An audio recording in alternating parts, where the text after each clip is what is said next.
Hi! Magandang araw! So ngayon na araw, gagawa tayo ng tonkatsu. So meron ako ditong 3 hiwa ng karning baboy. Ayan.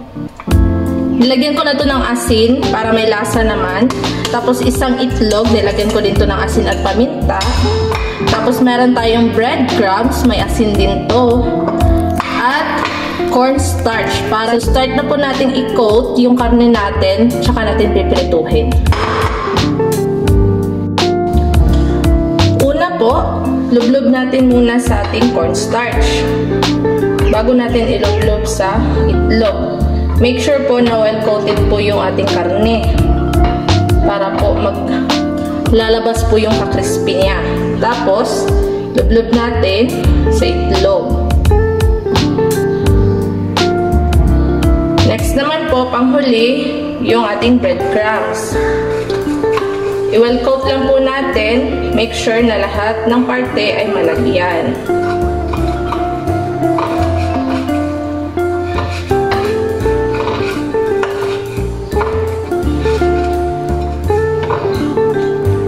Ayan, no? So, set aside lang natin. Tapusin natin lahat ng ating karne.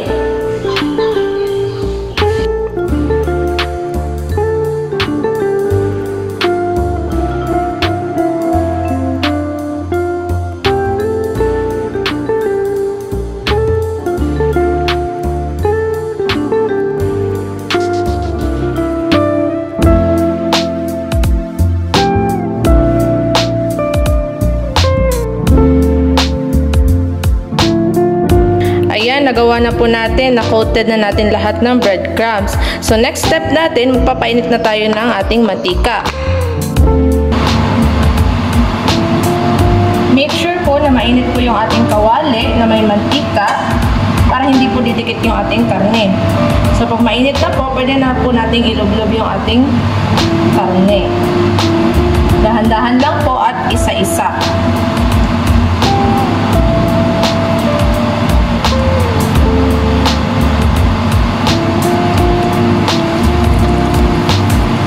Yung apoy po natin nito ay nasa low heat lang po ha, para hindi po masunog agad-agad yung ating breadcrumbs at maluto yung ating karne. Kasi pag malakas po yung apoy natin, sunog natin breadcrumbs, hilaw pa yung karne.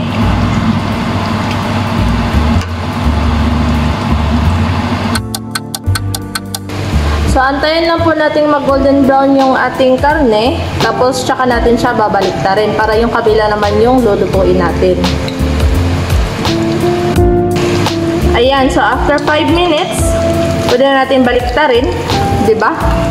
Makikita nyo naman siguro kung anong kulay ng ating breadcrumbs at karne. Hindi sunog yung breadcrumbs natin, pero luto yung karne natin. So dito guys, yung kabila na naman ang ating lulutuin. So antay na naman tayo ng 5 minuto or 10 minuto.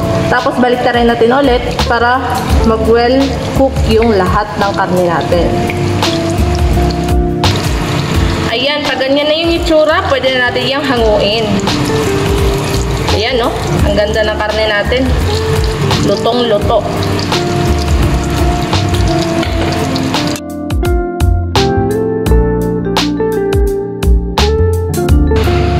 Ayan, no? Ang sarap tignan ng ating karne. Diba? Simple lang gawin. Kaya gawa na mga kabayan.